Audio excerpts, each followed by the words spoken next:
pense que c'est un peu comme dans le vin, maintenant le thé, il y a beaucoup de spéculation. J'allais te dire, j'avais en tête qu'il y avait des thés qui pouvaient monter jusqu'à 1 000 € du kilo, mais on est déjà à 5 à 9 000 € dans les thés qu'il y a ici. Je pense qu'il y a encore plus que ça. Qu'est-ce qui justifie le prix du thé d'après toi? Plusieurs facteurs, donc on peut aussi retourner sur le terroir. Certains endroits sont des lieux-dits, des espèces de sommités dans le monde du thé. Donc par exemple pour le thé vert qui est le plus consommé en Chine, le Longjing, le Puy du Dragon, il y a un endroit, Shifeng, le pic du Lion, où on trouve les 17 thés de l'empereur, donc des thés qui seraient centenaires. Il y en a 17, donc il faut imaginer des gens qui n'ont pour seul travail que de les entretenir, s'en occuper, et qui, une fois par an, à Qimin, donc la fête équivalente pour le monde chinois de la Toussaint chez nous, on voit ces personnes dans le champ de thé avec leurs petits gants blancs à récupérer les feuilles. Donc parfois on paye juste le terroir.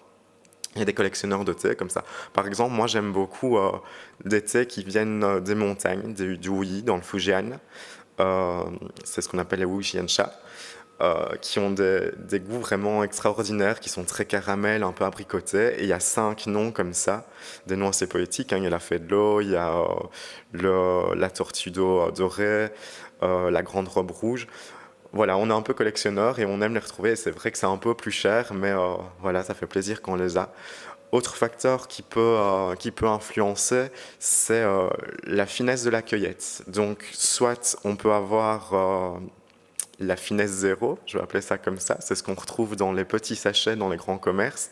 Donc là, on ne peut presque plus parler de thé, mais plutôt de déchets de thé. Donc là, on va avoir quelque chose qui est très corsé, mais qui aura une palette aromatique presque nulle. Puis alors, on peut monter dans la finesse de la cueillette. Donc on peut prendre, par exemple, juste le bourgeon du thé. Donc là, on sera sur une récolte exceptionnelle. Puis après, on peut prendre un bourgeon et une feuille, c'est une récolte impériale.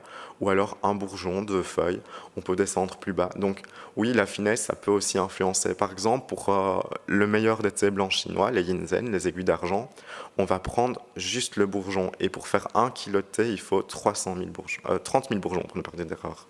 Donc ça peut aussi influencer le prix de façon assez conséquente. Oui, parce que les récoltes se font toujours à la main, en tout cas plus on est en altitude, parce que ça aussi c'est quelque chose que tu m'avais expliqué, plus on est en altitude, moins on a de possibilité d'avoir 2 machines, et donc plus les récoltes se font à la main. Inversement, quand on est plus dans les plaines, là alors il y a la possibilité d'avoir des récoltes avec des machines.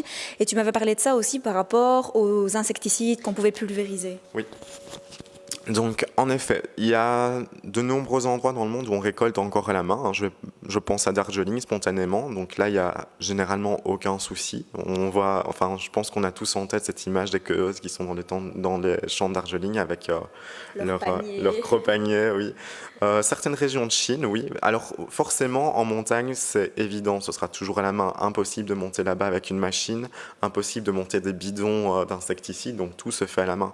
Il y a certains thés qui ont des particularités assez étranges. Par exemple, dans le nord de Taïwan, il y a l'Oriental Beauty.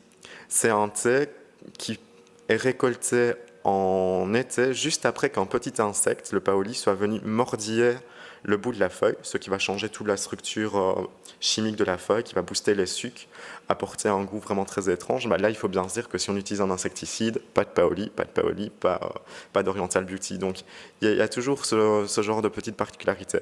Après, oui, il y a toujours des endroits où on récolte à la machine. Au Japon, ils font comme ça. Là, c'est une question de manutention, ils ne peuvent pas se permettre de payer le personnel pour aller dans les champs, ce serait beaucoup trop cher. Mais ils font attention à ce qu'ils font. Ils utilisent très très peu de pesticides, en tout cas par endroit. Et les machines sont réglées pour prendre juste ce qu'il faut sur le thé.